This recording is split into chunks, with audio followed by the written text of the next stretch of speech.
pacing dito hanggang sa may last 100-meter mark. Kung sa issue, si Iris. At din kala natin, tatapos na lang karere. Iris under CB Ardonia. Ito na, nagpaparimate. Ang malakas na rimate ng numero 2, Etnan, under John Sajad de Ocampo. Sabi nga natin, kala natin, kay Iris na yan. Pero ito, malakas na nagpaparimate nga, Etnan. And also, the favorite Heroes del 96. Dikit-dikit na lang magkakapal yung tatlo na yan. Hanggang sabit ang finish line. At yan, medyo makaka-umos na ng bagya dyan. Si Etnan. Tingnan natin. Natin na nga. So, 2.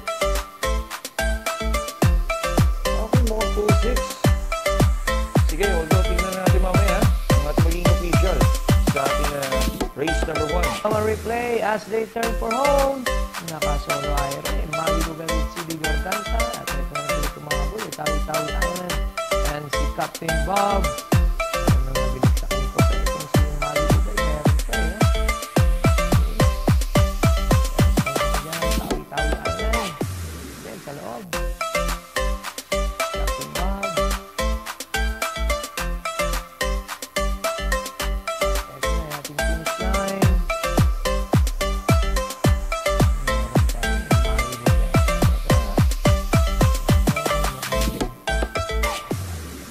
6, 5, 3, and 2 unofficial placings. Para natin kung ano Bino Barbarino.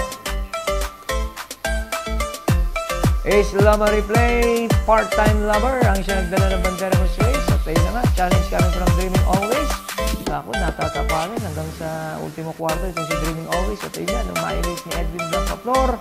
Laking kabayo, sabi ko nga tsaga-tsaga lang. Itong si Edwin ang Bino Barbarino. Pakuha na ulan. Dreaming Always si JB Hernandez, our part-time lover. At eto na, yung ating liyamadong si Bino Barbarino. Maraming muntika ng mahulog sa akin na upuan. At eto na yung ating finish line. Yan, palagpas na yun. 2, 5, 6, and 4. Ang official placing.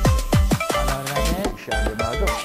Okay, let's take a look. This demo replay, but at this point, pantayan number 6, Dakota Elegance, then challenge. For number 3, Mabel sa labas. Ganon din sa numero 1, Parisian Light. Nagdikta nga ng pacing dito sa Winghard in the early goings, pero nasa tercero pwesto lang ito. Nagpaparimate na nga doon sa may partner. Ito na, mulang makakuha ng unahan. Wala nang nagawa kung makalapit pa ng gusto, pero dikit na magkakatalo talaga yan. Number 6, Dakota Elegance.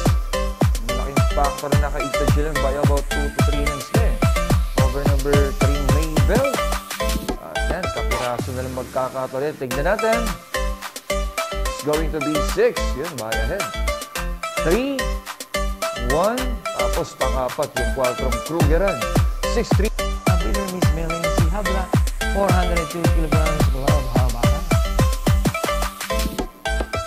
Ace Lama replay, Real Equity. Ang siya nagdala ng bandera Bulls Race. Pero paubos na yan. At eto na nga, Beado, Batang Kanlaon, Tabing Balya, Marilag, Skydance. At ayun, yung ating bench winner ng Club Habana with Kelvin Diabobo sa kalabas sa labasan. Bagyang makakauna na rito. Numero 1 si Batang Kanlaon. Mas may dating itong si Club Habana with Kelvin Diabobo. Ayan. Tabing Balya, Marilag. Ganda na din na rin natin At dito nga, yan. Una na Club Habana over Batang Kanlaon. Tingnan natin. 5, 1, 3, and 4. Parang natin for winner. Let's take a look. This demo replay. Natikta nga ng pacing. Race number 6, Initiation at Adam. Magaling sa Diretsahan. Nakagapay ng segundo pwesto. Numero 2, Gold Rush. But at this point, mauuna na. Gold Rush against number 7, Creation of Adam. Pa-paynote na. At ito na, magkakaroon pa ng challenge. Numero 3, longest shot na Wolfgang. At dyan sa may last 100-meter mark, klarong nauuna na dyan. Numero 2, Gold Rush over number 7, Creation of Adam. Tapos late charge for number 3, Wolfgang. At yan, tigit lang magkakatwa yan sa finish line. Gold Rush and Wolfgang. Tingnan natin datingan para sa ating penta. So, 2, 3, 7, 6. Tapos panglima yung 4. Stay. 2, 3, 7, 6, and pa-fade out na. Prince Arman, tabing bala. Kumukuha na ng unahan dyan. Numero 7, Queen Margot na siyang ating eventual winner. At ito, makahabol na rin 4 Jen Sadenap na siyang ating eventual second placer. Tapos dumarating na rin din yung 5 Magnolia Ashley. At dyan sa may last 100-meter mark, yan na, leading by about a length and a half. Queen Margot over Jen Sadenap and Magnolia Ashley, Prince Arman. Tapos magkakaroon tayo ng photo 4-6. Daming datingan sa may 5 pwesto. Sige, tingnan natin. Datingan para sa ating Super 6. Klaro, 7, 4, 5, 6. Tapos, yan o, dikit eh. Mukhang tres yung pang-5. Tapos yung photo 4-6 natin between 8 and 2. Cali Loreto, tapos Prince Arman. Sige.